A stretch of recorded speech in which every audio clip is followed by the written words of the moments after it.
Sabine came back to Fenwick on the first hot morning of July. And she came. Cordelia understood it before the hired carriage had even finished rocking on its springs, to take the Duke. She knew it the way she knew weather. She knew it from the carriage itself, which was too fine for a woman with no money of her own. 4 glossy job horses steaming in the heat, and a postilion in livery Cordelia did not recognize. She knew it from the way the trunks were roped on, corded and strapped as though for a long siege rather than a sister's visit. And she knew it, most of all, from the fact that no letter had come ahead of it. Sabine sent letters when she wanted to be met. She arrived without warning when she wanted to catch a house with its guard down. Cordelia set down the strip of muslin she had been tying over a jar of rose conserve and pressed her sticky fingers flat against the stillroom sill. Beeswax and warm sugar hung thick in the little room. A wasp bumped the window glass, drowsy and stupid with the heat. Out on the gravel, the carriage door swung wide. "Papa," she said, to no one, because her father was already halfway down the front steps with his hat in his hand and his good coat on, which meant a servant had run to warn him, and no one had thought to warn her.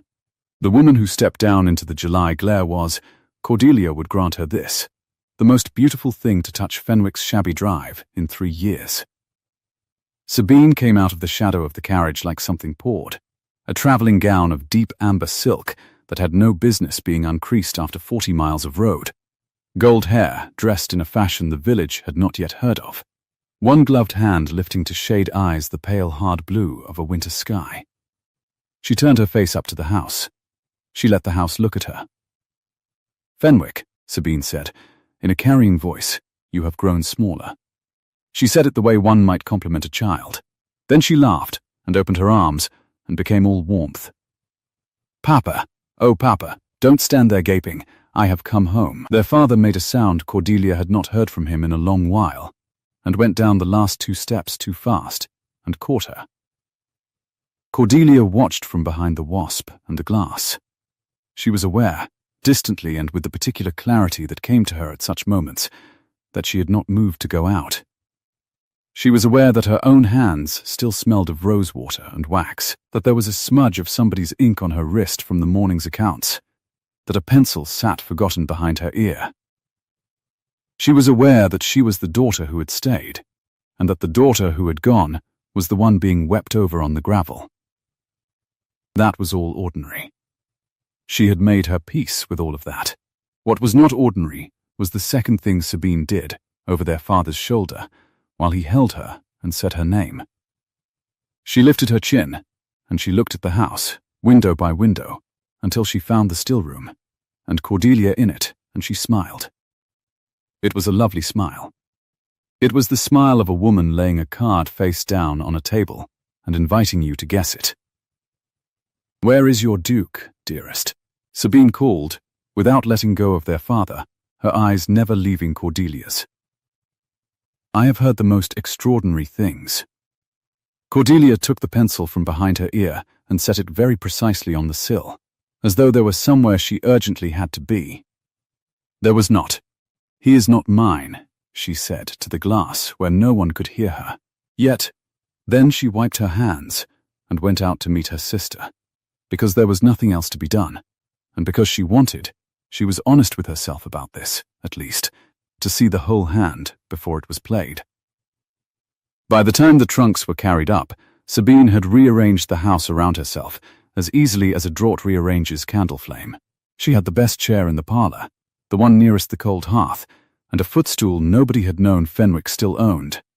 And she had their father laughing at some story of a countess in Bath, and quite failing to ask the questions Cordelia would have asked first, such as how long, and paid for by whom, and why now. Mrs. Dabney brought in the tea things with a face like a closed shutter and set the tray down at Cordelia's elbow rather than Sabine's, which was the housekeeper's entire opinion of the afternoon, delivered without a word. 2 years and not a line, Mrs. Dabney murmured, straightening a spoon. And she comes back wanting the top of the milk. Well, cream rises, they do say, but so does other things, in a warm dairy. She went out before Cordelia could school her mouth into something respectable. Sabine was telling their father about the road. Cordelia poured, and watched, and listened underneath the words, which was where her sister always kept the real freight. And I said to Lady Marchmont, "No, I really cannot stop. My family will have quite given me up." And she said, "But my darling girl, one does not simply bury oneself in the country." Sabine took her cup without looking at Cordelia, which was itself a kind of message, and I thought, but they have not buried me. They are all still there. Papa, and dear plain sensible Cordelia keeping the bees. A dimple, and a duke, apparently, come to sniff round the hive. "Ellesmere has been very good to us," their father said, warming, unwise, very good. He and Cordelia have got quite thick over the drainage of the low meadow, and the tenant on the Barrow farm, and, well, he dines here Thursday. You will see for yourself. Cordelia felt the small hairs lift on her arms. "Thursday," Sabine repeated, tasting it. How fortunate. I do so love to be useful.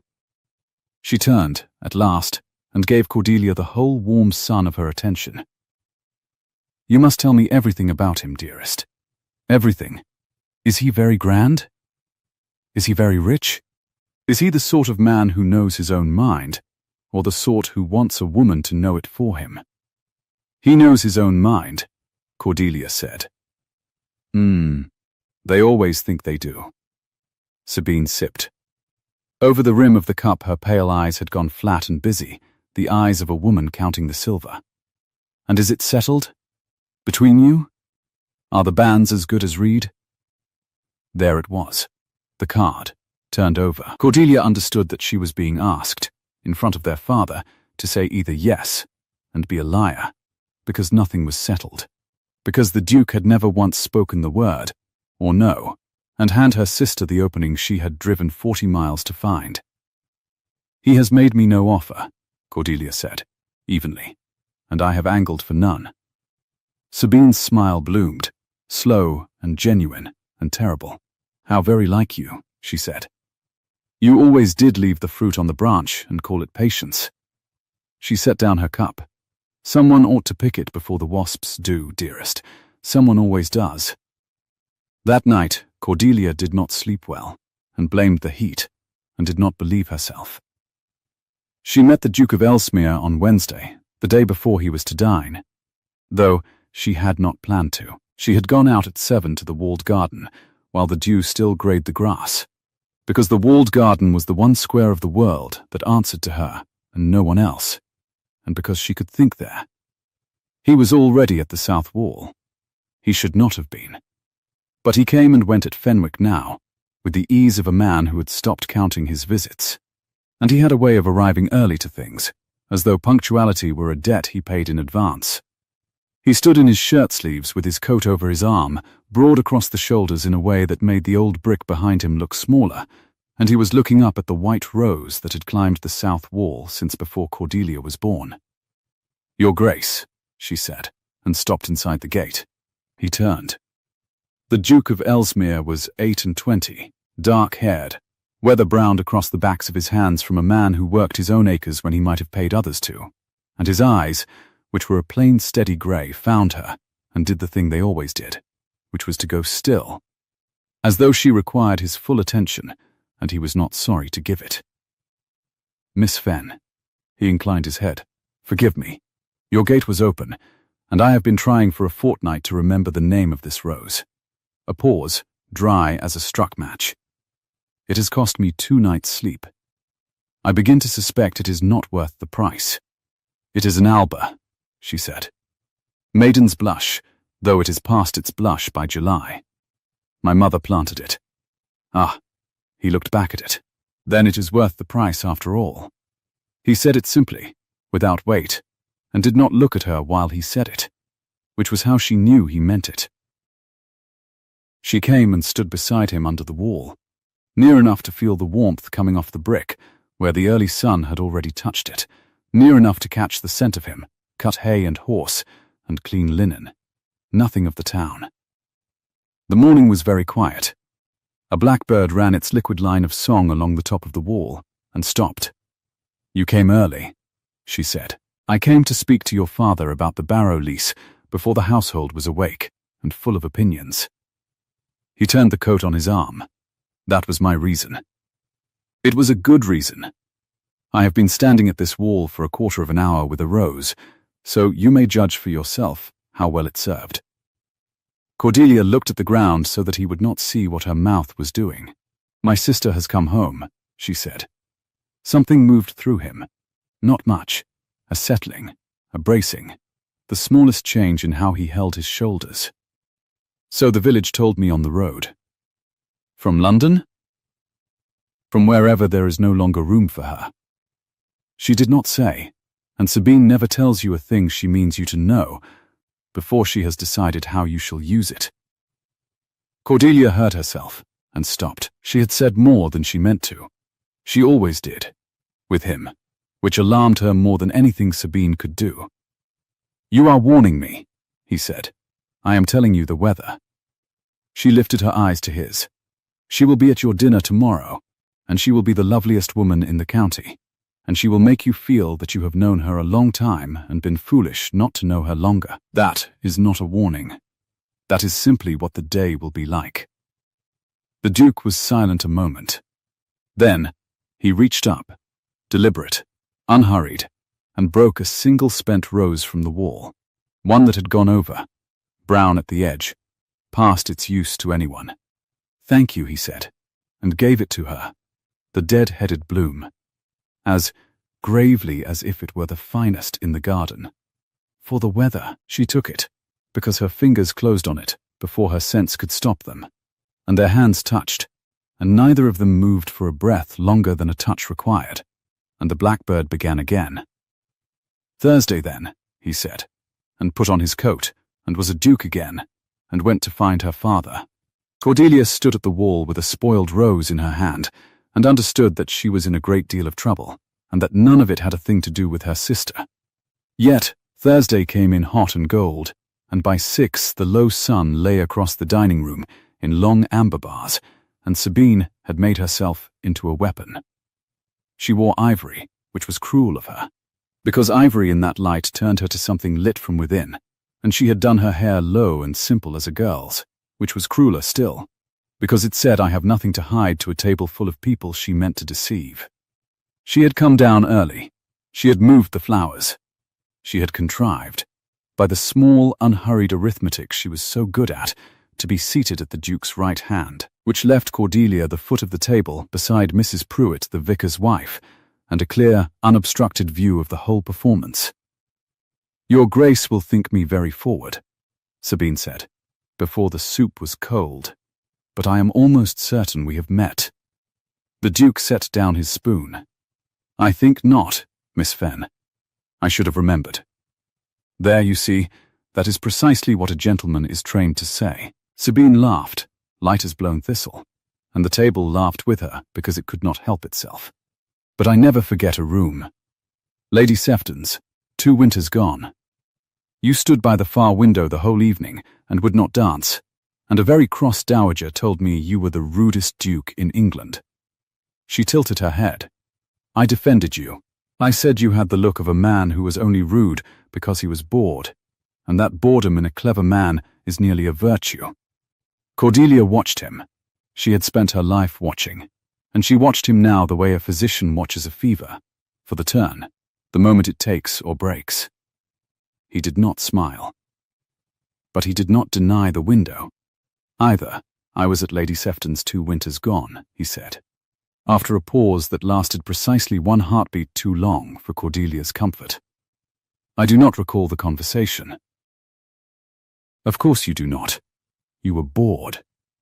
Sabine leaned the smallest degree toward him, and the candlelight leaned with her.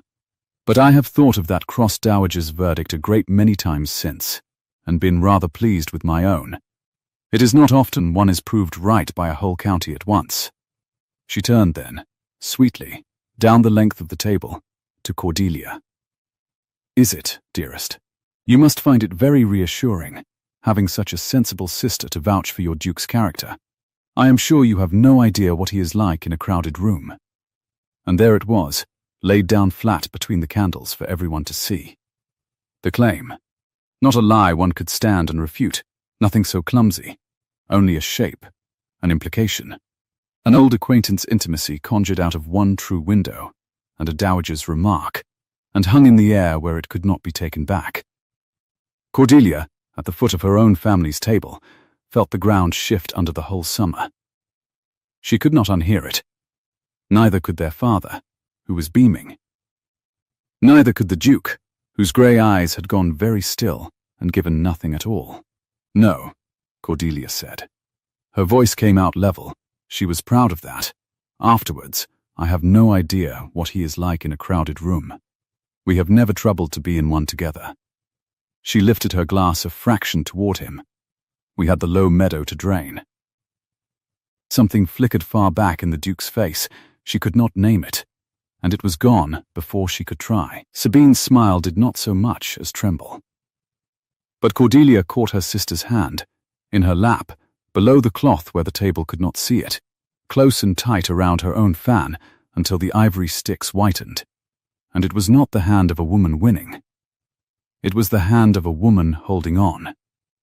They came together at the last, as they always had, on the stairs, after the carriages had gone, and the candles were guttering, and their father had toddled happily to bed still full of his beautiful returned daughter. Sabine was waiting on the half landing, where the window let in the last grey of the long summer dusk. She had let the drawing-room warmth fall from her face. What was left was cooler, older, and, Cordelia thought, a good deal more honest. You needn't look at me like that, Sabine said quietly. Like you are adding me up. I always add you up. You taught me to. Yes, a brief thing crossed Sabine's mouth that was almost a real smile, and then was gone. I mean to have him, Cordelia. You should know it from me and not have to work it out, since you will work it out anyway. She smoothed the ivory silk over her hip. You were never built to be a duchess. You are built to keep the bees and balance the books, and hand a man a broken rose, and think that is the same as being asked. It is not. I know how to be asked. It is the one thing I have ever been good at, and I am running out of rooms to be good in. Running from what? Cordelia asked. Not unkindly. That was the trouble. It had not come out unkindly at all. For half a breath, no longer, Sabine's composure thinned like ice over fast water, and Cordelia saw straight down through it to something moving underneath, some cold, quick current of fear that had nothing to do with any Duke. Then the ice closed. Good night, dearest, Sabine said. She went up 2 steps and paused, one hand light on the rail. He looked at me tonight. You saw it. You see everything. Her voice was almost gentle. Whatever he is to you, enjoy it while the summer holds. I mean to be a duchess by the time the leaves turn, and I have never once left a house with less than I came for. She went up into the dark of the landing, and her London scent, bergamot and cold attar of roses, hung behind her on the stair like a threat that had learned to smell expensive. Cordelia stood a long moment with her hand on the newel.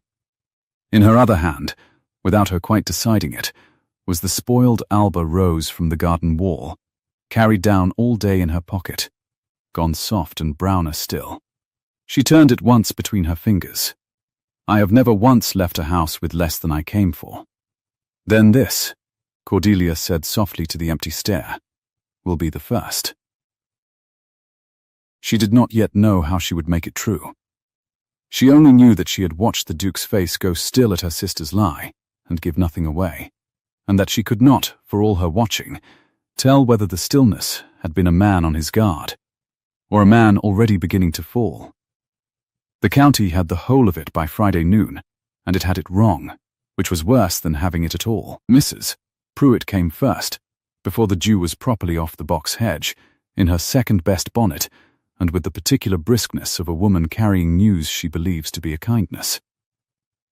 Cordelia met her in the little front parlour, with the shutters half drawn against the glare, and set out the seed cake, and poured, and waited, because Mrs. Pruitt could no more hold a piece of gossip than a sieve holds water. My dear, I could not rest until I had told you how happy it makes us all. Mrs.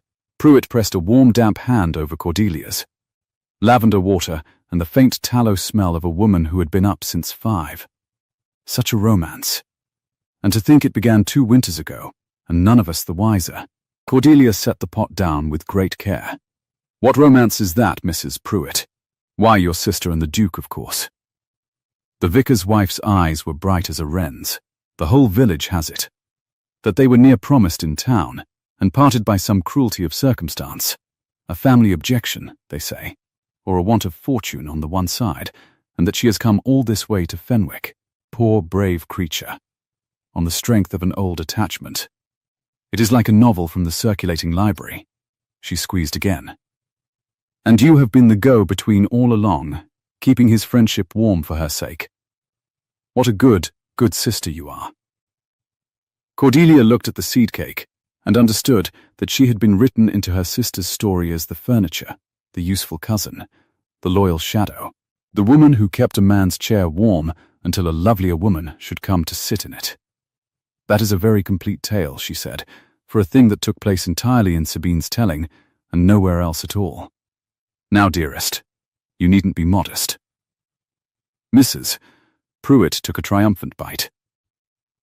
Your sister told it to me herself, coming out of church porch this morning, in the sweetest way, with tears standing in her eyes. She said you had been everything to her. She said she did not know how she should manage the wedding without you at her elbow. The wasp of yesterday, or its cousin, bumped the window somewhere behind the shutter, drowsy in the heat. Cordelia listened to it, and to the blood going quietly in her own ears, and thought that her sister had done in one morning at a church porch what a lawyer could not have done in a month of drafting. She had made herself the injured heroine, and Cordelia the servant of her happiness, and hung it in front of the county, where it could not be pulled down without Cordelia appearing to grudge her own sister a match. More cake, Mrs. Pruitt, she said, and smiled, because there was nothing else to be done in front of a sieve. When the vicar's wife had gone, warm and satisfied, Mrs. Dabney came in to clear, and stood a moment with the tray against her hip, surveying the crumbs as though they had personally disappointed her. Church porch, the housekeeper said. Well, she always could preach a better sermon than the vicar, your sister, and charge less for it. She stacked the plates. The kitchen has it that His Grace is to be led to the altar by Michaelmas, and that you are to make the bride's posy out of your own beehive flowers, being so obliging. Cook cried into the custard. I told her save her tears for the funeral of the roast, which is what that custard is now. She paused at the door. Cream rises, Miss Cordelia. But you set a jug in the cold long enough, and the whole of it goes to butter, and butter keeps. Sweet things do not. And she went out, tart as a green gooseberry, having delivered the only comfort anyone was to offer Cordelia that day. Cordelia stood alone among the crumbs, with the shutters throwing their long hot stripes across the floor. She could hear, through the wall, her father laughing at something, and under his laugh, low and pretty and unhurried, her sister's voice, doing the work it had always done best. She went to find out what the work was. She found them in the estate room. Of all places, the one room in the house that had always been hers. The ledgers, the rent book, the map of the low meadow with her own pencil lines drying on it, and Sabine was sitting in Cordelia's own chair, at Cordelia's own desk, with a sheet of paper before her, and their father leaning fond and foolish over her shoulder. And I said to Papa, "But it is only neighbourly, after all," Sabine was saying, "for us to return the Duke's kindness with a call. He has dined here, we have never once seen Ellesmere, it would be a slight not to go. Would it not be a slight, Papa?" A slight. Just so. Cannot have that. Their father beamed up as Cordelia came in. Your sister has such a head for what is proper, my dear. She means us to drive over to Ellesmere on Tuesday and pay our respects. I said we should be glad to. You have written to him, Cordelia said. It was not a question. The pen was still wet in Sabine's fingers. I have written to ask if it would be convenient. Sabine turned in the chair, all candour. In your name and Papa's, dearest, since you were occupied with dear Mrs. Pruitt, I did not think you would wish to be behindhand in courtesy. Was I wrong? The pale eyes were wide and soft, and entirely without a flaw. I can tear it up, if you had rather. I only thought, well, one of us ought to know how these things are done. There was no answer to it that would not sound, in front of their father, like spite. To object to a courtesy call was to object to courtesy. To ask why Sabine should write in her name was to admit she minded, and to mind was to confess she had something to lose. Her sister had built the trap out of good manners, which was the only material their father could not see through. You were not wrong, Cordelia said. We shall go on Tuesday. There, Sabine folded the letter and pressed the crease with her thumbnail, a small white line. You see, Papa, how well we manage between us. She rose and kissed their father's cheek, and passed Cordelia in the doorway close enough that the bergamot and colder tar came off her like a breath from a colder room. Thank you, dearest, she murmured, for Cordelia alone, for not making a scene in front of Papa. You never do. It is one of the things I have always been able to depend upon. Cordelia caught her wrist. It was not a hard grip. It could not be. With their father 3 feet away and blinking. But it was enough to stop her, and for one instant, wrist to wrist in the doorway, the two of them stood joined and lying to a man who loved them both. What are you running from? Cordelia said, very low.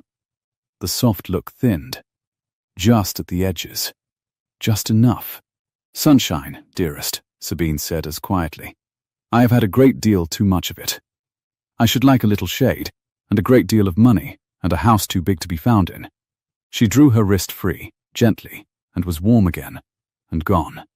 That night Cordelia could not settle, and did not blame the heat this time, because she had stopped lying to herself somewhere between the church porch and the estate room.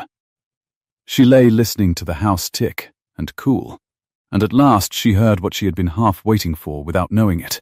A door, soft on its hinges, and a footstep on the back stair that was trying not to be a footstep. She went out onto the landing in her wrapper, bare feet cold on the boards, and looked down. There was a light in the estate room. Not a candle carried through, a light that stayed. Cordelia came down the stairs the way she had come down them 10,000 times, on the 2 boards near the wall that did not speak, and stood in the dark of the passage, and looked through the door that stood an inch ajar. Sabine was at the cold grate. She had not lit the fire. It was July. No one would. But she had a candle, and she was feeding something into its flame, sheet by sheet, and watching each one catch and curl and blacken and go. Letters, a ribbon of them, untied on the desk. Her lovely face in the small light was not lovely at all. It was tired, and it was afraid, and it was doing sums. Cordelia watched the last sheet go, and before it went she could not help seeing. She had been trained by this very woman to read a page upside down, and at 10 feet, 3 things. A crest at the head, red wax gone brown. A hand that was not Sabine's, black and heavy and sure. And, in the salutation, before the flame took it, a single word that was not dearest, and not madam, but something that had made her sister flinch to read it. My own. Then the paper was ash, and Sabine crushed the ash with the flat of the poker until there was nothing to read, and blew out the candle, and sat in the dark of the room a moment, with her head bowed and her hand over her mouth like a woman keeping something in by main force. Cordelia went back up the 2 silent boards, and did not sleep, and this time she knew exactly why. Somewhere a man wrote to her sister as my own, and signed with a crest, and Sabine had crossed 40 miles of summer road to burn his letters at their father's cold hearth, and to marry a duke before that man could find her. That was the shade she wanted. That was the house too big to be found in. Tuesday came, and Ellesmere with it. The duke's house sat in its own green fold of country, with the heat lying blue over the far woods, and the hay half cut in the near meadow, and it was grander than Fenwick by every measure, and warmer by none. Because a man who works his own acres does not keep a house to be looked at, Cordelia saw the difference the moment the carriage turned in. The drive raked, but not vain. The roses along the front given room to sprawl. A dog asleep on the warm stone of the steps who did not trouble to rise for dukes or anyone. He met them himself, coatless again, until he saw the carriage and shrugged into the coat on the threshold. And Cordelia loved him for the coat and the small awkwardness of it, and hated herself for the loving. Because Sabine came down out of the carriage first, she had contrived that too, poured out in pale rose muslin with her face turned up, and the Duke handed her down as a gentleman must, and Sabine held his hand 3 heartbeats past the need of it, and said something low that made his head incline, toward her to hear. "Your Grace is very good to have us," their father was saying. "Very good. My girls have talked of nothing else. Have they?" The grey eyes came up and over Sabine's shoulder, and found Cordelia still in the carriage, and stopped and did the still thing. "Miss Fenn." "Let me." And he came, and put up his hand for her, his own hand, brown across the back, warm and dry and certain, and Cordelia took it and came down, and for the length of a step the whole green afternoon narrowed to the 4 points where his fingers held hers. "You have Alba roses along your front," she said, because she had to say something, and it was that or nothing. "Untrained. They want a wall. They want a great many things," the Duke said. "I have not had the time to be a proper tyrant to them." A pause, dry as the struck match she was learning to wait for. "I am told the county keeps a woman who is very fierce with roses. I have thought of applying for the loan of her. I understand she is much in demand this summer." It was nothing. It was a joke so small it would have vanished in another man's mouth. But he made it in front of Sabine and their father, with his eyes on Cordelia, and Cordelia felt it land in her chest like a coal. Because it was hers. That joke, the drainage and the roses, and the whole plain unromantic architecture of what lay between them. And he had claimed it in the open where her sister could hear. Sabine heard it. Cordelia watched her hear it. And Sabine did the cleverest thing of the whole afternoon, which was to laugh, warmly, and lay her hand on the Duke's arm and turn him gently toward the house. "Oh, you must not tease her about her roses, Your Grace, or she will lecture us all across your beautiful lawn and the tea will go cold." A tinkle of a laugh, and a lowering of the lashes. "You cannot know what it is to grow up beside so accomplished a sister. One learns to be quite useless in self-defense." She said it sweetly, self-deprecatingly, an offering laid at Cordelia's feet, and it turned Cordelia, in one stroke, from the woman he had just joked with into the lecturing bluestocking a man is glad to escape. "Do show me the hayfield you spoke of. I have never in my life seen hay cut, and I mean to be dreadfully impressed." And she drew him away across the warm grass, pale rose against his dark coat, her parasol tilted just so, and the Duke went. Because a host must go where his guest leads, because there was no earthly courtesy by which he could refuse, and left Cordelia standing on the rake drive beside her beaming father, and the dog who had not risen. Their father sighed, happy. "She is like her mother, that one," he said. "Your mother could turn a room the same way. You have the sense of the family, my dear. But Sabine has the shine." He patted Cordelia's arm and toddled after them. Come along, come along." Cordelia stood a moment longer. The dog opened one eye at her, decided she was safe, and shut it. Somewhere in the hayfield her sister's laugh rang out, bright and carrying, and the Duke's voice answered it too low to hear. She had held his hand a moment ago, and heard him make her a joke about roses. And now she watched him walk into the gold of the afternoon, with the loveliest woman in the county on his arm, and could not, for the length of the lawn between them, tell whether he had gone unwilling or gone glad. She caught up with them at the field gate, because she would be handed nothing, and she would stand and watch nothing, and she came in time to hear the tale of it. "Cannot think how you bear the loneliness of such a place," Sabine was saying, gazing out at the half-mown field, with her chin prettily lifted. "So many rooms, and no one to fill them. A house wants a mistress, Your Grace, or it is only a very fine barn." A soft glance up. You must forgive me. I say what I feel. It is my great fault. My sister will tell you I have no discretion at all. Your sister, the Duke said, tells me the weather. He said it plainly, looking at the field. But Cordelia was at the gate now, and he knew it. She saw him know it, saw the small tightening at the corner of his eye, and she understood that the line had two edges. One turned to Sabine and one turned to her, and that she was not meant to catch it, and had caught it anyway. Sabine caught it too. That was the trouble with clever women. They could not help hearing each other. The pale eyes moved, once from the Duke's face to Cordelia's at the gate, and something in them cooled and hardened and decided. How mysterious you both are, she said gaily. Weather, roses, you have your own little language, I see. How left out one feels. She laid her hand again on his sleeve. But you know, Your Grace, weather changes. I have always thought it the one thing in the world one must never trust. A fine morning tells you nothing at all about the night. She smiled at Cordelia. Does it, dearest? No, Cordelia agreed. Nothing at all. That is why I keep a barometer, and not a set of hopes. The Duke's mouth moved, very slightly, and he turned it into a study of the hay.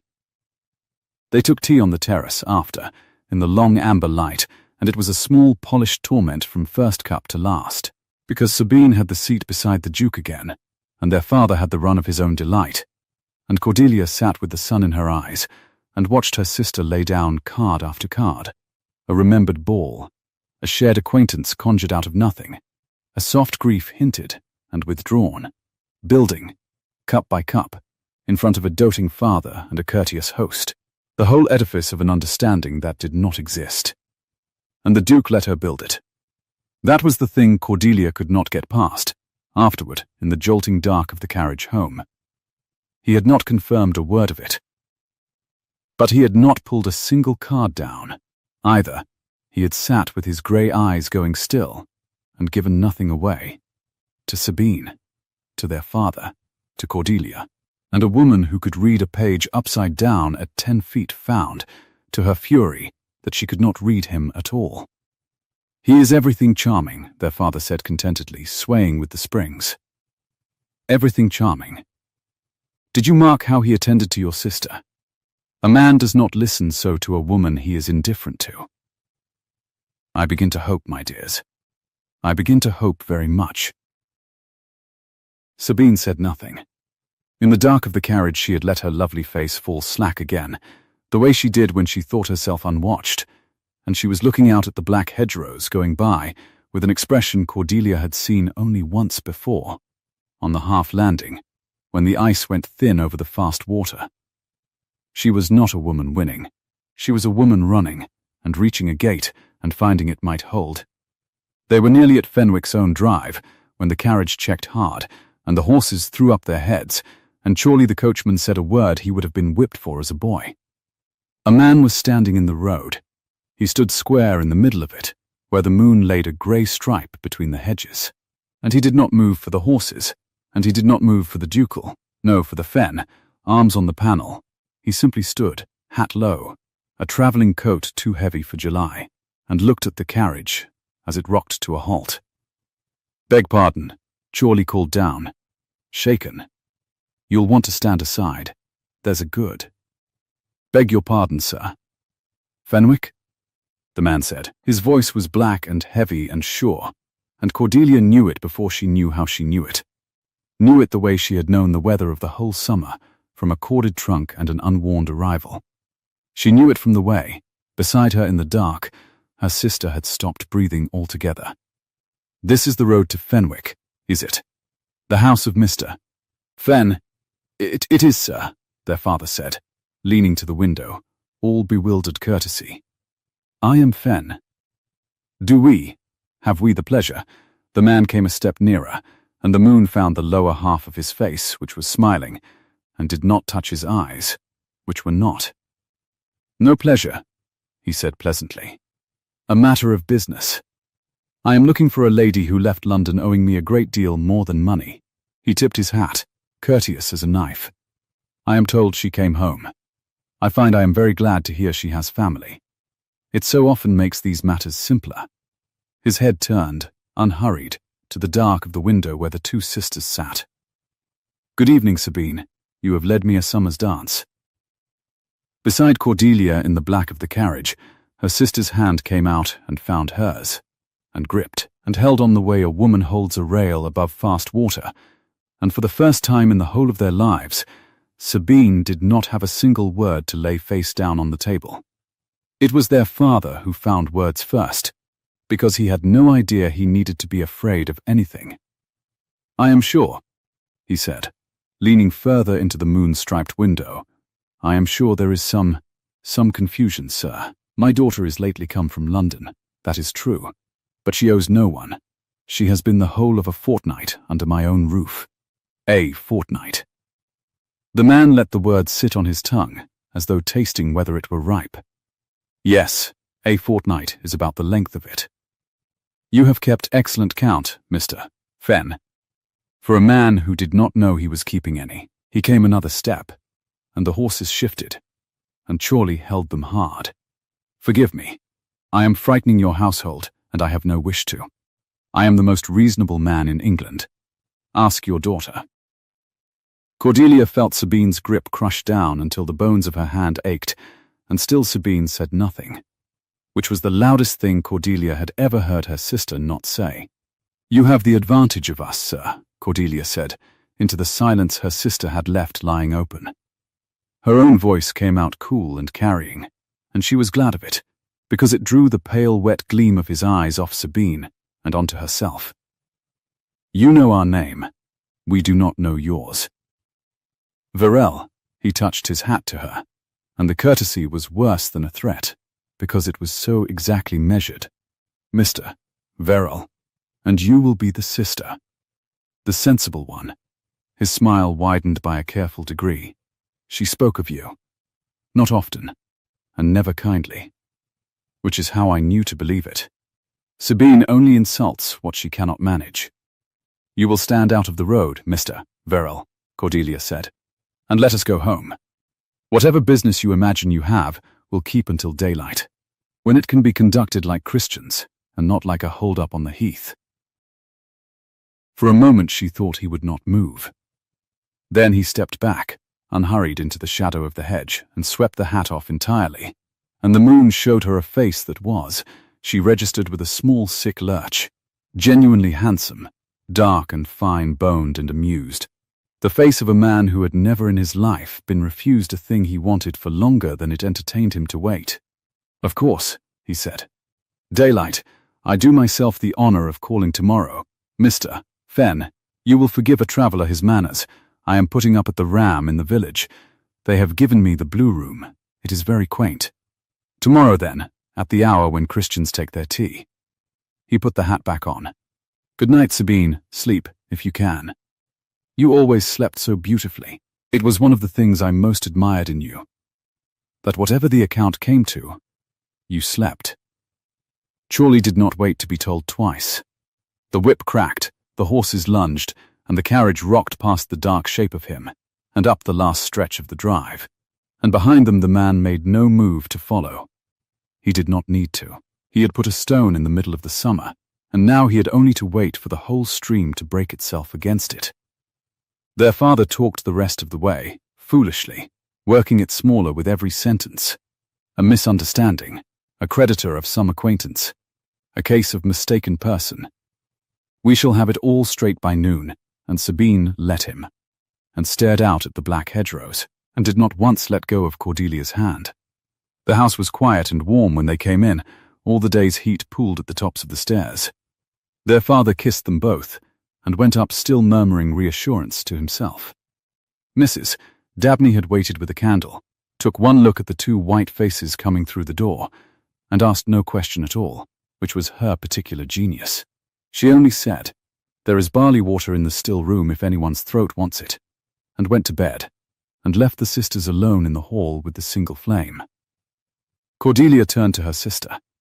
Sabine had let go of her hand at last, and was standing with her back against the shut door, as though she meant to hold it against the night by the weight of her own spine. Now, Cordelia said, in the still room. Not here, where Papa's floor is over our heads. The still room was cooler than the rest of the house, and smelled of beeswax and the rose conserve and the green sharpness of the herbs drying in bunches from the beam.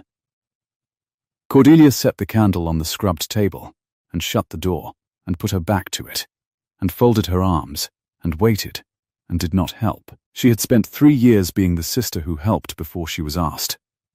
She found she had nothing left over for it tonight. Sabine sat down on the stool by the cold hearth. In the small light, with the shine scrubbed off her, she looked like what she was, a tired, frightened woman of 26 who had run out of road. "How much do you know?" Sabine said. Not a question. Flat. "I know you burned a ribbon of letters at Papa's grate 3 nights ago." Cordelia watched her sister's head come up, sharp. "I know one of them was in a black, heavy hand, and sealed with a crest gone brown," and began, "Before you fed it to the candle, my own. I know a man stood in our road tonight and called you by your name as though he owned it. I can add, Sabine, you taught me. Give me the sum and spare us both the working." For a long moment, Sabine looked at the dead ash of the grate as though it might still tell her something. When she spoke, the London brightness was gone out of her voice entirely, and what was left was younger and much worse.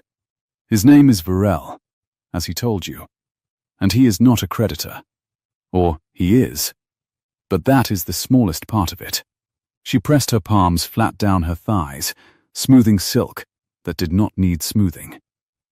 "I have been living, this last year and more, in a manner Papa would not survive being told. Not," her chin came up, "not in the way the county would leap to.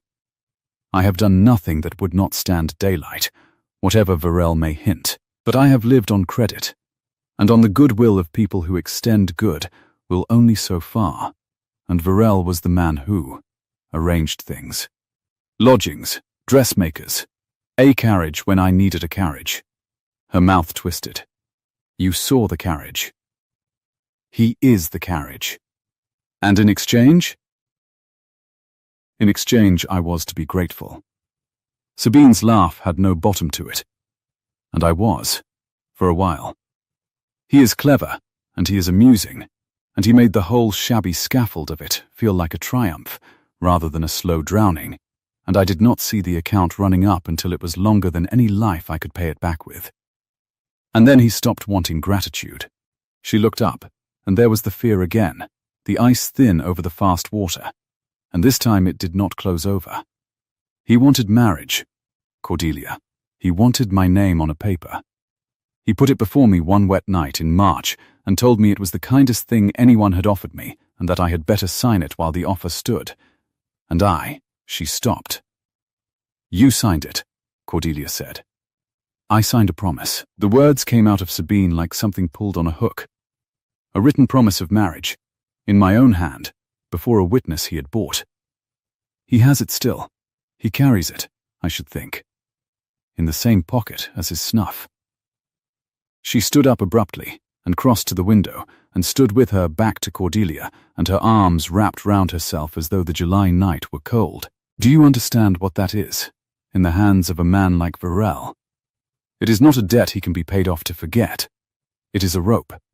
He can hold me to it and make me his, or he can go into any drawing room in England and read it aloud, and I am nothing. Worse than nothing. A woman who promised herself to one man for his money and ran to catch a duke. There is not a door in the country would open to me after. Not Papa's, once the county had it. Not even Papa's." And there, at last, was the whole shape of it, laid face up on the table between them, where Cordelia could read every card. Cordelia stood very still against the door, and understood, with a cold, clean falling sensation, that her sister had not come to Fenwick to be cruel. She had come because it was the last house in England that would take her in, and she had set about the only trade she knew, a duke, a settlement, a name too big for Varel to pull down, because it was marry higher and faster than the rope could be produced, or be hanged in it. Sabine had been running the whole summer, not toward the Duke, but away from the man now sleeping in the blue room at the Ram. "Why did you not tell me?" Cordelia said, and heard her own voice crack on it, and was furious. "Because you would have looked at me the way you are looking at me now." Sabine turned from the window. "And because I did not need your pity, I needed your Duke." "I still do." She said it baldly, and the baldness was the most honest thing she had done in 3 years. "I am sorry, Cordelia. Truly, I am sorrier than I have ever been about anything. But I am telling you the whole of it now, not to be forgiven. I have no time to be forgiven. But because tomorrow that man walks into Papa's parlor, and I cannot fight him alone, and you are the only person alive who has ever once got the better of me." Cordelia looked at her sister a long time in the candlelight. "Get the better of you," she repeated softly. "You want me to save you, so that you may go on stealing the one thing I have wanted for myself in the whole of my life. You know what he is to me. You said it on the stair. Enjoy it while the summer holds. And now you would have me hand him to you to buy off your Varel." Yes, Sabine did not flinch from it. That was the terrible thing. She never flinched. "That is exactly what I would have you do. I told you I have never left a house with less than I came for. I did not tell you it was because I have never once been able to afford to." She came across the little room and stopped an arm's length off, and for the first time Cordelia could remember, her sister put out a hand and did not take anything with it, only held it there, open, in the space between them. "Help me. Not for love of me. I know better than to ask that. Help me, because if he reads that paper in this county, it is not only my name he burns. It is yours. It is Papa's. Your Duke will not offer for the sister of a ruined woman, Cordelia, however fierce she is with roses. Varel does not have to marry me to finish us. He only has to talk." The candle guttered in a draught from under the door. Somewhere above them their father's floorboard creaked as he turned in his innocent sleep. Cordelia did not take the offered hand. "Go to bed, Sabine," she said. "I will not lie to you and say I know what I mean to do. But I will not have Papa woken by it. And I will not have you deciding it for me at midnight the way you decide everything else, quickly and to your own advantage, and before anyone can think. Tomorrow will come, whether we sit up for it or not." Sabine let the hand fall. Something moved across her face that might, in another woman, have been the beginning of shame, and then she gathered herself and was almost the London creature again, all straight spine and lifted chin. Save that the chin was not quite steady. "You always did think overnight," she said. "It is your great luxury, Cordelia, thinking overnight. Some of us have had to decide in the time it takes a man to hold out a pen." She took up the candle from the table, because it was nearer her hand, and left Cordelia standing in the sudden dark. At the door she paused. "He is handsomer than I remembered, your Duke. I had almost persuaded myself I only wanted his money. It would be easier if that were all I wanted." And she went out and took the light with her, and left her sister in the still room with the smell of beeswax and roses and the wasp drowsy dark, and no candle and no answer, and a great deal too much to think about overnight. Cordelia did not go to the Duke in the morning, though she stood at the walled garden gate at 7, with every intention of it, and the whole speech ready in her mouth. She stood there while the dew burned off the box, and the first heat came up off the brick, and she found she could not make her feet carry the thing to him. To go to Ellesmere and lay the whole squalid account before him, the promise, the paper, Varel, the rope, was to do her sister's ruin for her with her own hands, and however she turned it, however coldly she reckoned it, she could not make betraying Sabine the same shape as saving her.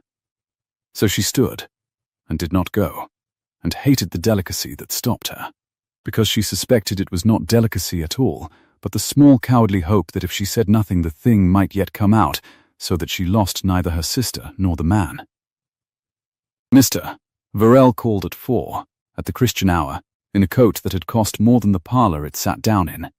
He was, in daylight, and at close quarters, exactly as dangerous as Cordelia had feared, and considerably pleasanter, which she understood at once, was the whole of his art. He praised the house. He praised the seed cake. He drew their father out on the subject of the low meadows drainage and listened to the answer as though nothing in the world had ever interested him more. And their father, who had been braced all morning to repel a villain, found within 10 minutes that he could not for the life of him remember why, and warmed, and offered him the good Madeira. Cordelia poured, and watched, and saw her own trade turned against her family by a master of it. "You have a beautiful place here, Mr. Fenn," Verrell said, turning his glass to the light. A man could be very content in such a place. Quiet, ordered, everything in its season. His eyes moved, lightly, without seeming to move at all, to Sabine, who sat rigid and radiant on the sofa in her palest muslin, playing the only card she had left, which was to behave as though she had never in her life set eyes on him. "I confess I have grown weary of town. One begins to long for something one can trust to be there in the morning." "You are in the country for your health, then, sir?" their father asked, all hospitality. "For my peace of mind." Verrell smiled.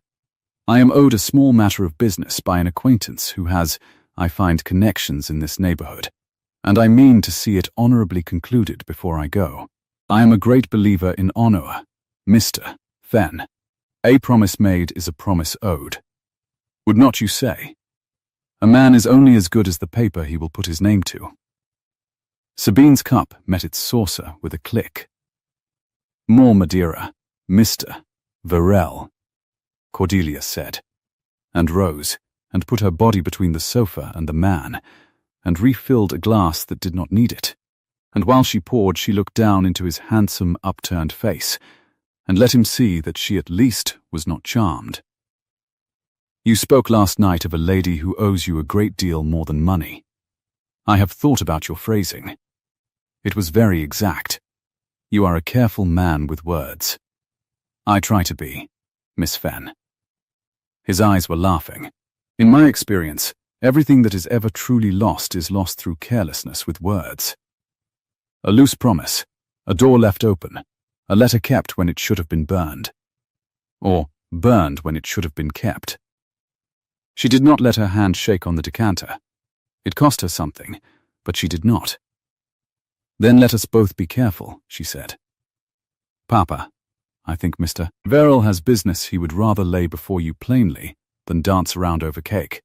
Shall I take Sabine to walk in the garden, and leave you gentlemen to it?" It was the wrong move, and she knew it the instant it left her, because it took Sabine out of the room where Cordelia could shield her, and left their father, kind, credulous, defenseless, alone with the man and the paper. But Verrell rose smoothly and would not have it. "On no account. I would not deprive myself." He bowed to Sabine, deep and correct. "Miss Sabine and I are old friends. Are we not, Miss Sabine?" Though she is too modest to own it in company. "We knew one another very well in town. Very well indeed. I had hoped." He let it hang, delicately, exquisitely. "But there. A gentleman does not speak of his hopes before they are answered. I only came, Mr. Fenn, to pay my respects to the family of a lady I esteem very highly, and to satisfy myself that she is among people who will counsel her wisely. She has a habit of impulsive traveling. I should not like to see her impulse take her somewhere she would regret." Their father's face had begun, at last, slowly, to change, not to understanding. He was a long way yet from understanding, but to the first vague unease of a man who feels a draught in a shut room and cannot find the door it comes from. "Sabine," he said. "My dear. Is this gentleman, Mr. Verrell and I were acquainted in town, Papa," Sabine said. Her voice was a miracle of steadiness. Only Cordelia, who knew every register of it, could hear the thing shaking underneath. "As one is acquainted with a great many people in town. He flatters our old acquaintance beyond what it will bear." She lifted her lovely eyes to Verrell's, and there was open war in them, prettily dressed. "You will give my regards to all our common friends, sir, when you return to London, which I am sure will be soon. The country air, you know, it does not suit everyone. Some constitutions cannot bear so much honesty. I find it agrees with me wonderfully, Varel said, and set down his glass, and rose, and every line of him said, I hold the winning card and I need not play it yet. The pleasure is in the waiting. I shall be at the Ram some little while. Should any member of this charming family wish to speak to me, on any matter, they need only send. I keep no secrets from those who deal openly with me. He bowed all round. Missa, Fen, Miss Fen. At the door he turned, and his glance found Cordelia last, and rested. You were right, Miss Fen. We should both be careful. I so seldom meet anyone worth being careful of. And he was gone, out into the gold of the late afternoon, whistling, unhurried, a man with all the time in the world and a rope in his pocket. The house he left behind him was not the house he had entered. Their father sat down heavily and asked for no more Madeira. Sabine had gone the colour of her own muslin, and Cordelia stood at the window and watched the elegant back of him diminish down the drive and knew, with the cold certainty that came to her at such moments, that they had perhaps a day, 2 at the most, before the waiting stopped being a pleasure to him, and he asked for his account to be settled. The choice, when it came the way the worst ones always did, dressed as a courtesy, and delivered by the person least able to bear the truth of it. It was Sabine who found her, an hour after Varel had gone, in the estate room where Cordelia had retreated to be alone with the ledgers and the map of the low meadow, and the plain, honest numbers that at least did not lie to her. Sabine came in without knocking and shut the door and stood against it, and she had thought overnight after all, or thought that afternoon, which, for Sabine, was the same thing. There is a way, Sabine said. You will not like it, but there is a way, and it is the only one, and I have looked at it from every side. Tell me. The Duke settles it. Sabine came forward and put both her hands flat on the desk, over Cordelia's map, over the drying pencil lines of the meadow Cordelia had drained with him. Varel wants money, or he wants me. Those are his 2 prices, and he will take either. He cannot be made to want less. But a duke can buy a paper out of a man's pocket the way you or I buy ribbon. One quiet settlement, one word from a great name that this family is not to be touched, and Varel folds his rope and takes his money and goes to plague someone smaller. It is nothing to Ellesmere. It is a morning's business, and a sum he would not miss. And in exchange, she drew breath. In exchange, he has me. Cleanly, gratefully, a wife who will never once trouble him, and will grace his houses to the day to the end of her days. It is a good bargain for him, Cordelia, better than he knows. Cordelia looked down at her sister's hands spread over her map. You want me to go to the man she could not, even now, even to Sabine, say the word.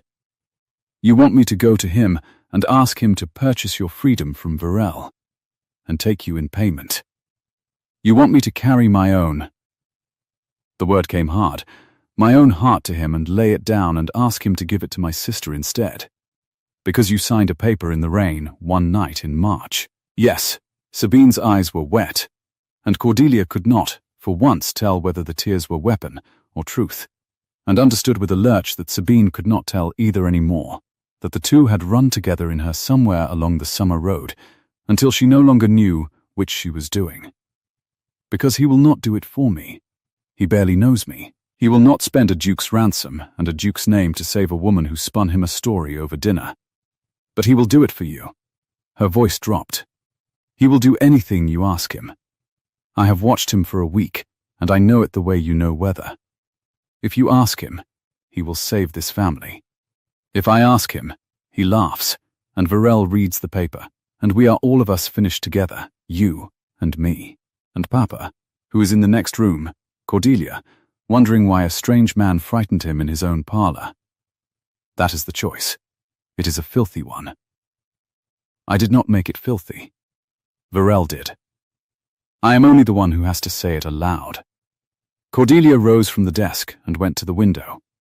Out beyond the glass the low meadow lay green and level in the evening light, drained and sweet. The meadow she and the Duke had made fit for cattle over a summer of standing in mud together and arguing about culverts. And it was, she thought, the truest courtship she was ever likely to have. No ball, no sonnet. Only two people bent over a bad drain, making one small piece of the world work. And her sister was asking her to spend it, to go to that man and use the one thing she had, his regard for her, to buy Sabine out of a rope and into his bed.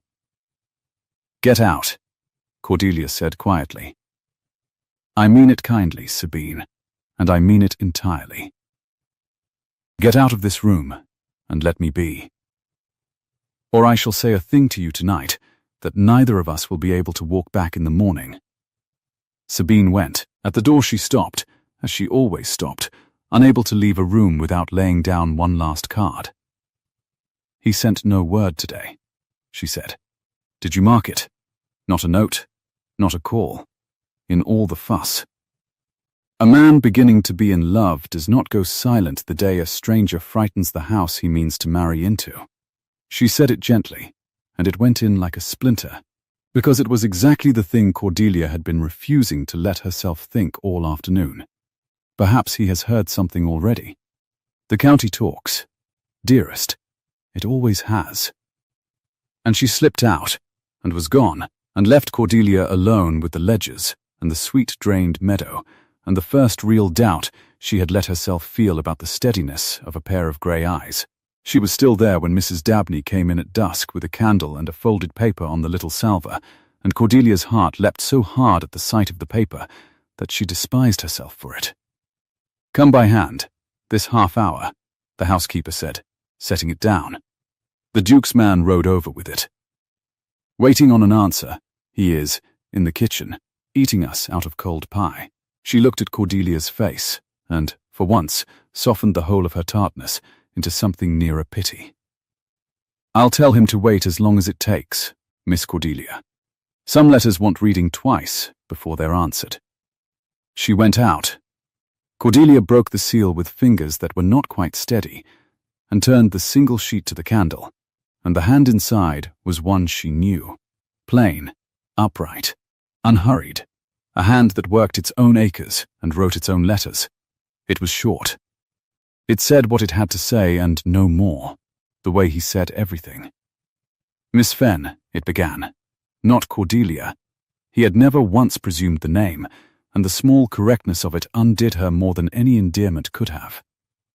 "I find I must speak with your father tomorrow on a matter that will not keep, and I would not have him hear of my coming from any mouth but mine, nor you learn of it from the county. I will call at 11. There is a thing I have been slow to say, and have no more right to delay.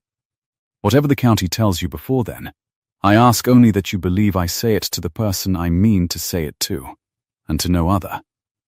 Ellesmere." Cordelia read it once. She read it twice, as Mrs. Dabney had known she would, and she sat with it open in her lap in the dark estate room while the candle burned down, and could not, for all her life had been spent learning to read what was written and what was not, tell whether the Duke of Ellesmere meant to come at 11 and ask their father for her, or, hearing what the county was already saying, whether some man had frightened the Fenn house and finding it wanting, meant to come and offer for the beautiful sister who knew how to be asked, and had chosen to tell her himself first, plainly, kindly, because he was too good a man to let her hear it from a sieve at a church porch. Somewhere across the fields, at the Ram, a man with a rope in his pocket was going in to his supper. Somewhere above her, her sister was lying awake doing sums. And downstairs a duke's servant sat eating cold pie, waiting on an answer she did not know how to give, to a question she could not make herself read. She took up the pen. She laid it down. She took it up again, and dipped it, and wrote the only 3 words she was sure of, "We shall expect you," and sanded them, and folded the sheet, and sat holding it, unwilling to let it go, because the moment it left her hand the morning would begin to come, and she could no longer tell, for the first time in the whole long-sighted summer of her life, what the weather of it would be. She let the letter go at last, sealed it, and sent it down to the man eating cold pie, and heard the far clatter of hooves take her 3 words away into the dark, and then she sat until the candle drowned in its own socket, and the window went from black to the grey-green of another hot dawn coming. She had not decided anything. She had only worn the choice smooth from turning it, the way a stone in a pocket goes smooth, until she could no longer feel its edges, and could no longer, therefore, use it to cut. By 6 she was in the walled garden, because the walled garden was the one place that answered to her, and because a woman who cannot decide a thing indoors will sometimes find her feet have decided it out of doors before her head has caught up. The dew lay grey on the box. The brick was already warming under her palm when she leaned to it. Somewhere over the wall a wood pigeon worked its 5 soft notes and stopped, and the bees were up early in the lavender, freighting themselves gold, going about the plain honest business of the world as though no man with a rope in his pocket had ever put up at the ram. She thought about her sister's bargain until she could think about it no longer, and then she thought about the low meadow instead, which was the same thing, only truer. Sabine's arithmetic was flawless. That was the horror of it. Send Cordelia to the Duke, spend the Duke's regard like coin, buy Sabine clear of Virel, and the family stood. And Papa slept easy to the end of his days, and only one person in the whole reckoning was quietly bankrupted. And that person had spent 3 years being bankrupted by inches and could surely bear one more account. It was a good bargain. It cost nobody anything but Cordelia, and Cordelia had been raised, by this very sister, to believe that was the same as costing nothing at all. No, she said, to the bees. She said it plainly, and felt the whole cramped summer of it come loose in her chest like a jammed sash suddenly giving. She would not carry her heart to Ellesmere and lay it down and ask him to spend it on Sabine, but neither would she stand at a gate and hope, and let Virel read his filthy paper into the county, and watch her father learn in his own parlour what his beautiful daughter had signed one wet night in March. There was a third road, and it was the hardest, and it was hers. She would tell the Duke the whole of it, not to beg a marriage, but to beg a neighbour's help against a man who had frightened her father in his own house. She would set the truth on the table between them, all of it, Sabine's ruin, and her own bad feelings, and the rope, and she would let him choose in full daylight what he did, and whom he wanted, and she would abide it. It was the one move Sabine had never once made in her life. It was the move you made when you had stopped being afraid of what you might lose, because you had finally worked out that the thing you would lose by not making it was worse. She broke a sprig of lavender, crushed it under her thumbnail, and breathed the sharp grey smell of it until her hands were steady. The Duke came at 11, exactly, the way he came at 7, early to nothing, punctual as a paid debt, and Cordelia met him herself on the gravel before Mrs. Dabney could reach the door, because she wanted the first word, and she meant to have it. Your Grace, she had rehearsed a great deal and found none of it in her mouth. Before you go into my father, there is a thing you must know, and I would rather be the one too, Miss Fenn. He had his hat in his hand, and the sun full on his face, and the grey eyes did the still thing, and there was something under his gravity this morning that she had never seen there. A banked, careful heat. A man braced to say a thing at last. Forgive me. I have practiced my speech on the whole ride over, and the horse thought poorly of it, and now you are going to make me lose it entirely. And I find I do not mind, which alarms me. Say your thing. I will say mine after. I have waited a fortnight. I can wait the length of one more sentence. It is not one sentence. She heard her own voice go low and level, the voice she used for bad numbers. It concerns my sister. And a man called Virel, who is putting up at the Ram, and who stopped our carriage in the road 2 nights since. It is not a pretty account, and it touches all of us, and I will not let you make me any offer, or my father any offer, in ignorance of it. That would not be honest, and I find I have run out of. The dog on the terrace lifted its head. Wheels on the drive. She turned, and the whole rehearsed morning came apart, because a hired gig was coming up under the limes at a smart trot, and in it Hatless in the heat, elegant and unhurried and smiling, sat Mr. Verrel. Come, plainly, to stop finding the waiting a pleasure. Ah, said the Duke, very softly, and she heard, under that one syllable, a thing she had not expected at all. Not surprise. Recognition. You know him, she said. I know him. The banked heat in his face had gone somewhere colder and older. He set his hat down on the terrace balustrade with great deliberation, as a man sets down anything he will want both his hands free of. Miss Fenn, I came this morning to say a thing to you, and I mean to say it, and nothing that steps down out of that gig is going to alter one word of it. But I begin to think I must earn the saying of it first. Will you take me in to your father, and will you send for your sister? I would rather this were done once, in one room, with everyone in it who has a stake, than whispered from door to door like the last thing. A pause, dry even now, even here. I have found that the county does its worst work in corridors. They were all in the parlour within 5 minutes, her father bewildered and upright by the cold hearth, Sabine white-lipped and radiant in the doorway, with her spine held like a lance, Cordelia by the window, where she could see the whole board, and the Duke standing square in the middle of the room as though he had grown there. And Verrel came in on Mrs. Dabney's disapproving heels, and stopped one step over the threshold, and for the first time since he had stood in the moon-striped road he was not smiling. Ellesmere, he said. Verrel, the Duke did not bow. You are a long way from the rooms I last saw you working. I might say the same of you, Your Grace. I had no notion you troubled yourself with country cousins. Verrel's glance flicked round the room, cataloguing, pricing, and came to rest on Sabine, and the smile came back. Thinner, though I see the trouble. She is worth troubling over, is she not? I have thought so myself these 18 months. He turned, all courtesy, to their father. Mr. Fenn, I am sorry to intrude on family, but you will recall I promised to call when the matter of business between your daughter and myself might be settled, and I find I am pressed for time, and business does not keep. Sir, their father began. It is a small thing. Verrel reached, unhurried, into his breast, into the very pocket Sabine had said he kept it in, next to his snuff, and drew out a folded paper, worn soft at the creases from carrying, and laid it on the parlour table where the seed cake had sat the day before. He did not open it. He did not need to. A promise of marriage, Mr. Fenn, in your daughter's own hand, witnessed and dated. She gave it me freely, in March. I have come a great distance to see it honoured, or, if the lady's heart has strayed to grander pasture, to see it bought back at a gentleman's price.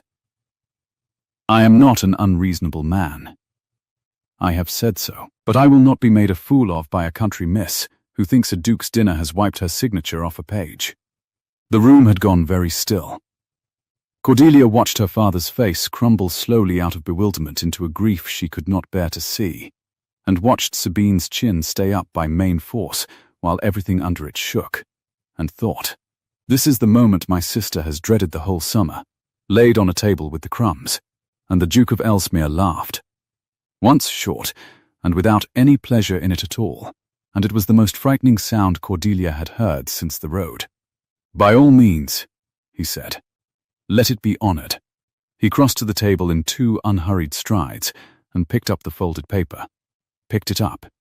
Turned it once, weighed it in his brown working hand as though it were a lease of no great interest, and Verrel's smile stiffened. Because a man does not like to see the rope he has spent 18 months plaiting handled so lightly. A promise of marriage. Witnessed. Yes, I have seen one of these before, Verrel. I have seen 3 of them, in point of fact. There was a Miss Harman of Cheltenham, 2 winters gone. There was a widow Castleford, of whom you had rather better cloth than you got from this family.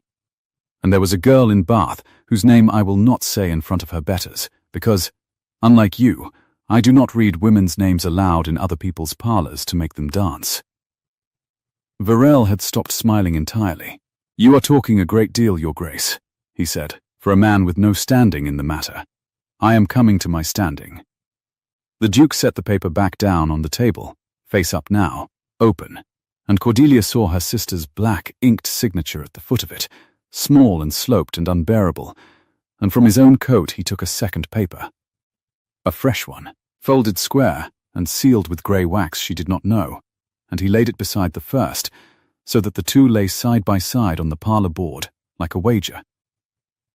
You made little secret of your coming, Verel. The village had you marked the hour you took the Ram's blue room, a stranger asking after this family by name, and I have known your trade since Cheltenham. So I wrote the day I heard of you, while you spent your days drinking the Ram's indifferent Madeira and frightening an old gentleman in a lane. I spent mine writing letters.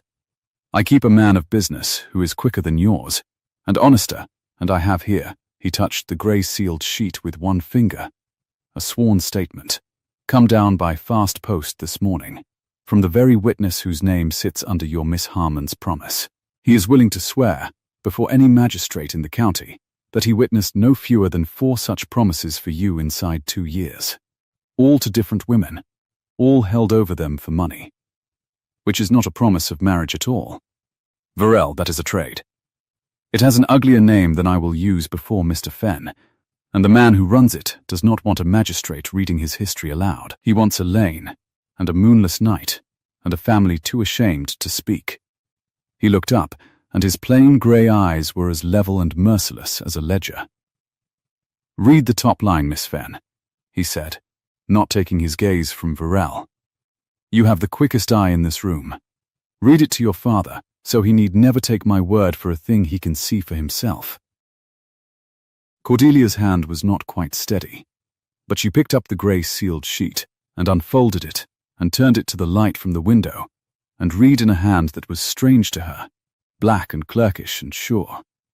I, Josiah Pring, being of sound mind, do freely declare that the promise witnessed by me in the name of Sabine Fenn and 3 others of like kind were procured by Mr. Verel for no honest purpose of marriage. She stopped. She looked up. It goes on, Papa. It goes on for a page and a half. It names the others. It names sums. The silence that followed was the particular silence of a man discovering that the floor he has stood on all his life is only a painting of a floor. Verel recovered first, because men like Verel always recover first. It is their one real gift. A country clerk's spite, he said, with a shrug that did not sit quite right on his shoulders, bought for a duke's coin. Any man can be made to swear anything, your grace, if you show him enough silver. I have a paper. That is a paper. We shall let the law weigh them, and the law is slow, and slowness. His eyes went to Sabine and to their father, and the old cruelty came back into them. Slowness is very hard on a family's good name. Are you certain, Ellesmere, you wish to spend a season of the county's tongues to spare these people a scandal that is, after all, not yours? Quite certain. The Duke did not raise his voice. He did not need to. Cordelia had told him once that of him, and it had been true, and it was never truer than now. You have mistaken the room, Verel. You came looking for people too ashamed to speak, and you have found instead a man who does not care in the least what the county says of him, married to a woman, and here, for the first and only time, his composure so much as flickered. A small heat under the ice, whom I mean to make my duchess before the leaves turn, and who will not be spending her wedding summer receiving your creditors. You will take up your paper. You will burn it, or keep it to warm your hands. It is nothing to me which. And you will be gone from the Ram by nightfall, and out of this county by morning, or the sworn statement in Miss Fenn's hand goes by tomorrow's post to a magistrate who dined with me on Lady Day and owes me a favour, and to every hostess in town, whose door you still hope to darken. You will leave here, Verel, and you will leave with nothing. That is the whole of the business, and it is settled, and it did not take a morning after all. Cordelia heard, distantly, under the roar of her own blood, the exact words she had thought at the newel post 3 nights since, laid down now in a man's plain voice. Nothing, and did not, for a moment, trust that she had heard it. Varel looked round the parlour once more. He looked at the 2 papers on the table, and at the old man by the hearth who had found his spine somewhere in the last 2 minutes, and risen from his chair, and at Sabine in the doorway, and last and longest at the Duke, and he did the sum that Sabine had taught them both to do, and Cordelia watched him arrive at the same total she had, that there was nothing more to be got here, and that a man who lingers where there is nothing to be got is not a dangerous man but a foolish one, and Varel was many things, but never that. He picked up his soft, worn paper from the table. He left the other where it lay. Sabine, he said, and even now the courtesy was exact, which was the worst of him. You slept beautifully, whatever the account came to. I did admire it. I hope you sleep as well on a duke's linen. He bowed, all round, correct to the last degree. Mr. Fenn, your grace. Miss Fenn, you were worth being careful of, and I was not careful enough. There is a lesson in it for us both, I dare say. And he put on the smile like a hat, and turned, and went out through the door Mrs. Dabney held open, with an expression that could have soured the dairy, and down the steps past the dog, who did not trouble to rise, and up into his gig, and away down the drive under the limes, unhurried even now, whistling. A man with all the time in the world and nothing whatever in his pocket to fill it. They heard the gig turn out of the gate. They heard the wood pigeon start up again over the wall. And that was the end of Mr. Varel. For a moment nobody moved. Then their father sat down again, rather suddenly, and put his face in his hands, and Sabine crossed the room to him faster than Cordelia had ever seen her move, without contriving to be watched doing it, and went down on her knees by his chair. Papa, she said. Papa, forgive me. It is true. The worst of it is true. I did sign a paper, and I did run from it. And I came here meaning to. Her voice broke clean across. And it was not a weapon. Cordelia had heard every counterfeit her sister owned, and this was not among them. I came here meaning to do a thing I am ashamed of. But I did not know how to be anything but ashamed, Papa. I had forgotten there was any other way to come home. Their father lifted his head, and put his old hand on his beautiful daughter's gold hair, and said nothing wise or forgiving, because there was nothing wise to say. He only held her head against his knee, the way you hold a child, who has waked from a bad dream. And Cordelia had to turn and look very hard out of the window at the low meadow for a while. When she turned back, the Duke had gone to the far end of the room, out of the family's grief, and was standing with his hands behind him, giving them the room, and she went to him, because she could not. You said, she began, and found she could barely make it come, you said before the leaves turn. You said your Duchess. To that man, in front of my father, as if it were a thing already, she stopped. The old fear, the last of it, the splinter Sabine had driven in, he sent no word all day. Perhaps he has heard something already. You had best be sure which sister you have just promised half the county to, your grace, because you have spent a great deal of your good name in this room this morning, and I will not have you spend it on a mistake. The Duke looked at her for a long moment, and then he did a thing she had never seen him do. He smiled, fully, plainly, without any dryness in it at all, the whole grave weather of his face breaking open into sun. Cordelia, he said. Her name. The first time, she felt it go through her like the touch at the garden wall, only deeper, and there was no taking it back, and he plainly did not mean to.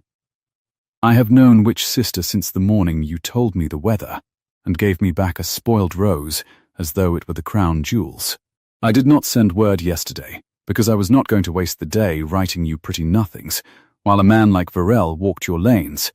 I spent it getting the thing that would put him out of them.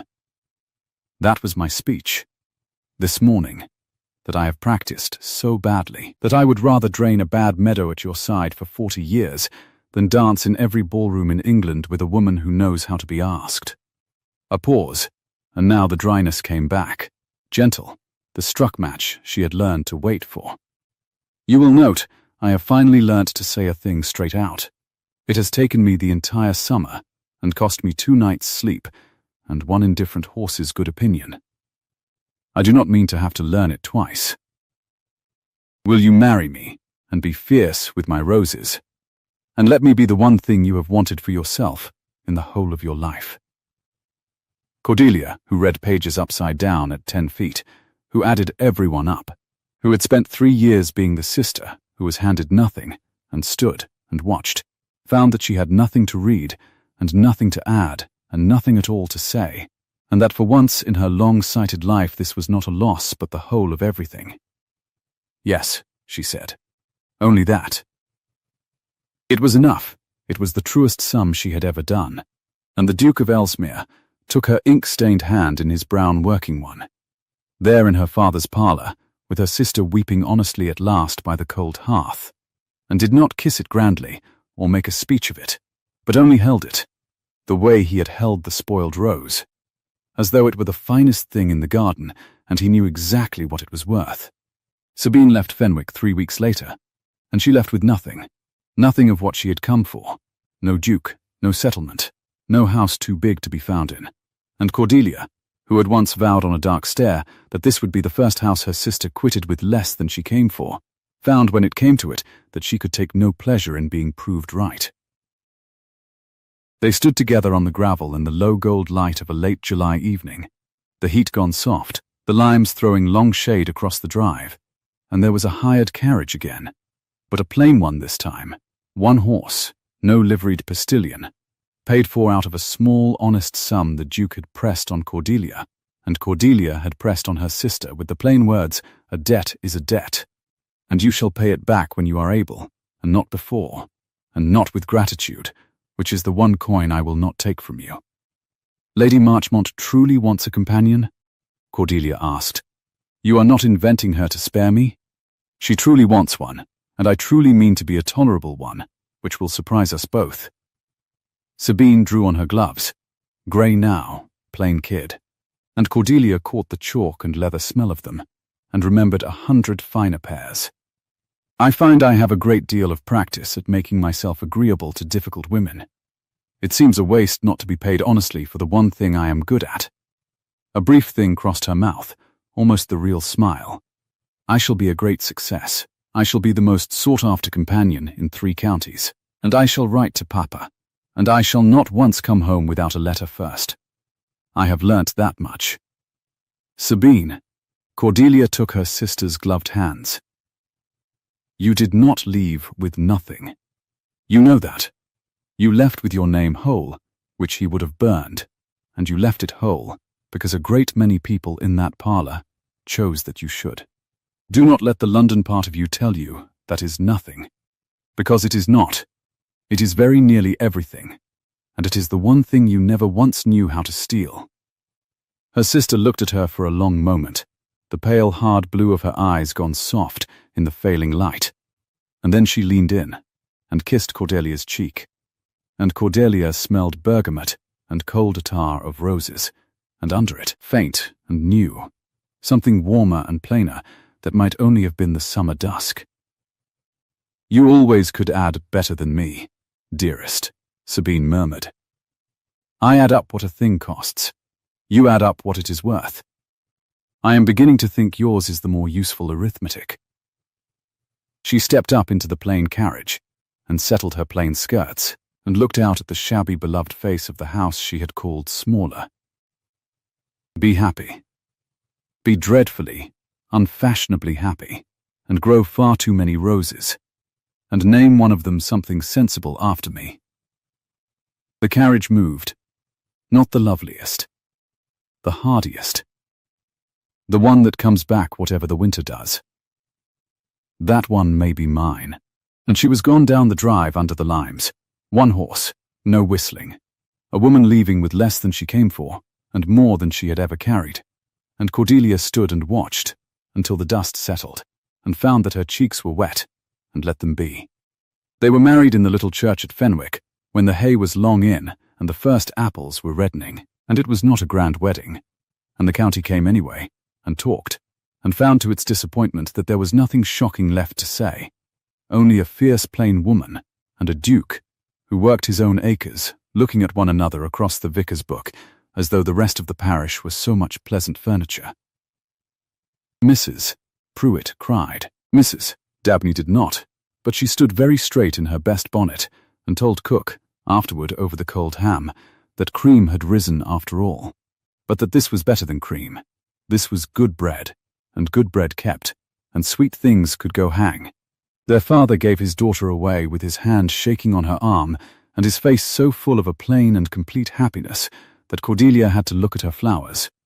And she carried, in her posy, among the summer roses cut from the walled garden that morning, with the dew still on them, one spoiled alba, brown at the edge, gone over, past its use to anyone, because the Duke had asked her to, gravely the night before, and would not say why, and she had not needed to ask, because she had known his weather now for the whole of a summer, and could read it as well as her own. 6 months on, in the last grey of a December afternoon, Cordelia stood at the long window of Ellesmere, with her warm hands wrapped round a cup, and watched her husband come up the drive in the falling light, coatless as ever, until the cold caught him, with a dog at his heel who did not rise for Dukes and rose for him, and a bare-branched rose along the front of the house that he had, at last, found the time to be a proper tyrant to, trained now, and tied, and pruned hard against the wall for the spring, the way she had told him an Alba wanted, one long summer ago, over a bad drain, when neither of them had yet said a single true thing aloud, and both of them had already meant it all. He came in on a gust of cold and wood smoke, and the clean iron smell of frost, and put his cold hands over her warm ones round the cup, and looked out with her at the pruned rose going dark against the snow-threatening sky. "It will come back," he said, "in May. Fiercer for the cutting." "The hardiest ones always do," said Cordelia, and leaned her head against his shoulder, and thought of her sister 3 counties off, a great success, exactly as promised, writing letters, whatever the winter does. If you have stayed with Cordelia and her Duke all the way to this quiet fireside, thank you truly. If a fierce, overlooked woman, finding that the one who saw her plainest loved her best, warmed some corner of your evening, tell me in the comments which moment held you, and stay a while by the fire,